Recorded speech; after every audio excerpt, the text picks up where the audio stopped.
guys, good morning and welcome back to my channel মিলির cook house would blog. আজকে আমি নিয়ে চলে এসেছি আমের পায়েস। এখন তো আমের সিজন চলছে আর আমের পায়েস খাবো না সেটা তো হবে না। আর এই আমের পায়েস কিন্তু অমৃতের মতো টেস্ট হয়। তাহলে চলো দেখে নেওয়া যাক আমার আজকের রেসিপি আমের পায়েস। এখানে আমি দুটো হিমসাগর আম নিয়েছি। প্রথমে খোসা ছাড়িয়ে একটা মিক্সিং জারে নিয়ে আমের পাল্পটা বের করে নেব। তোমরা দেখতে থাকো পুরো ভিডিওটা, আশা করছি ভীষণ ভালো লাগবে। ভালো লাগলে একটা লাইক করে দিও, শেয়ার করে দিও আর সাবস্ক্রাইব করতে কিন্তু একদম ভুলো না। আর পাশে থাকা বেল বাটনটি ক্লিক করে রাখবে, তাহলে আমি যখনই কোনো নতুন ভিডিও আপলোড করব সবার প্রথম তোমাদের কাছে পৌঁছে যাবে। ঠিক এভাবে আমটা বের করে নিচ্ছি আর খুব ইজিভাবেই আমি করব। আর এখানে একটা কিন্তু টিপস আছে, এই টিপসটা ফলো করলে যখন আমের পায়েসটা করবে দুধ কিন্তু ফেটে যাবে না, মানে দুধ ছানা হয়ে যাবে না।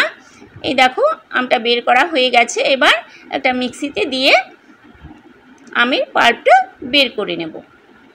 আর হিমসাগর আম তো জানোই খুব মিষ্টি হয় আর খেতে খুবই টেস্ট হয়, সুতরাং হিমসাগর আম দিয়ে কিন্তু আমের পায়েস করা উচিত।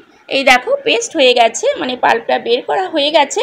আর এদিকে আমি কড়া বসিয়ে 1 লিটার দুধ কিন্তু জালে বসিয়ে দিয়েছি। আর জাল দিয়ে কিন্তু ঘন করে নেব, 200 মতো ঘন করে নেব, মানে শুকিয়ে নেব। এবার দিয়ে দিচ্ছি একটা তেজপাতা,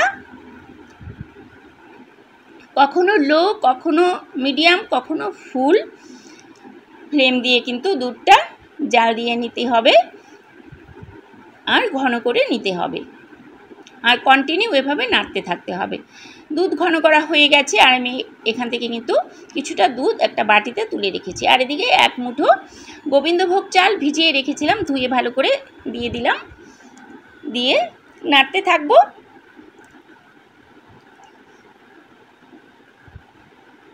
মানে চালটা যখন হাফ সেদ্ধ হয়ে যাবে, আমি একটু দেখিয়ে দিচ্ছি, তখনই কিন্তু চিনি দিতে হবে। চিনি দিয়ে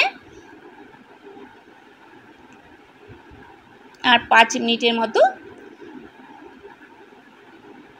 রান্না করে নিলেই কিন্তু পায়েসটা রেডি হয়ে যাবে। এবার কিন্তু আমি 2 চামচ চিনি দিয়েছি, তোমরা তোমাদের পছন্দ মতো মিষ্টিটা ইউজ করবে।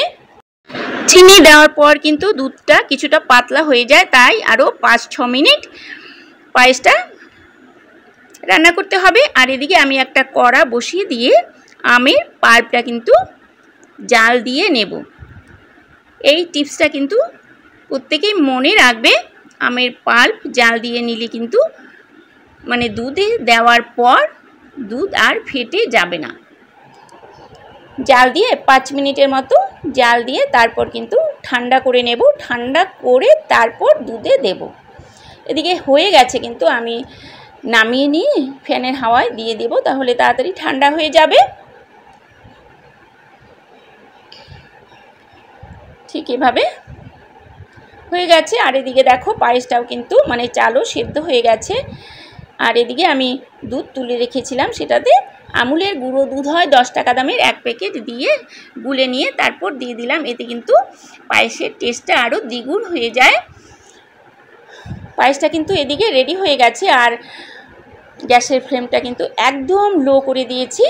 লো করে এদিকে ঠান্ডা করে আমের পাল্পটা তারপর দুধে দিচ্ছি। তারপর দেখবে একদমই কিন্তু দুধ ফেটে যাবে না। গ্যাসের ফ্লেমটা কিন্তু একদম লোতেই আছে। আর অল্প অল্প দেব আর নাড়তে থাকবো। ঠিক এভাবে, তাহলে লেগেও যাবে না আর দুধও ফেটে যাবে না। আর এতে পায়েস কিন্তু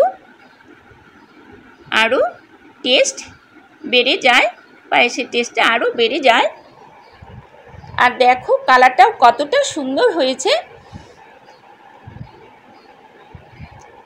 ওয়াও, দারুণ হয়েছে। যেমন দেখতে হয়েছে খেতেও কিন্তু ততটাই দুর্দান্ত। আর এই আমের পায়েস খেতে কিন্তু কেউ মিস করো না, বাড়িতে সবাই রান্না করে তারপর আমের পায়েস সবাইকে খাইয়ে দেখো কি বলে। আমাদের বাড়িতে তো সবাই খেয়ে খুব প্রশংসা করেছে।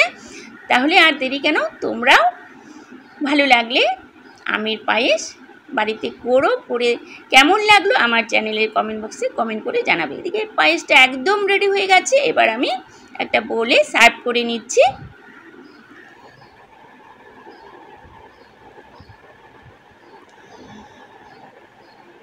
কালারটাও কিন্তু দুর্দান্ত এসেছে। আমি এখানে কিন্তু কোনো ফুড কালার ইউজ করিনি। আর এখানে আমি অ্যালমন্ড আর কাজু আর কিশমিশ গুঁড়ো করে রেখেছিলাম, সেটা দিয়ে একটু সাজিয়ে নিচ্ছি। আর খাওয়ার সময় যখন মুখে লাগবে এই বাদামের টুকরোগুলো, তখন কিন্তু খেতে আরও ভালো লাগবে। আমি অনেকে দেখেছি ফুড কালার ইউজ করে, আমরা কিন্তু একদম ফুড কালার ইউজ করিনি কখনো। এবার দিচ্ছি মাঝখানটায় কিছুটা আমের টুকরো।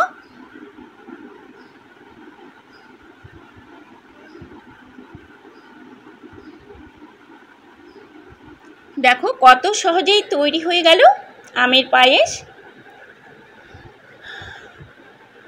ভালো লাগলে প্লিজ বেশি বেশি করে শেয়ার করো, তাহলে খুব ভালো লাগবে। ওয়াও, আমার তো ভীষণ ভালো লেগেছে। তোমাদের কেমন লেগেছে তোমরা কিন্তু অবশ্যই আমার চ্যানেলের কমেন্ট বক্সে কমেন্ট করে জানাতে ভুলবে না। তাহলে দেখলে তো কত সহজেই তৈরি হয়ে গেল আমের পায়েস। তাহলে আবার চলে আসবো নতুন নতুন রেসিপি বা ব্লগ নিয়ে। আজকের মতো টাটা, বাই বাই।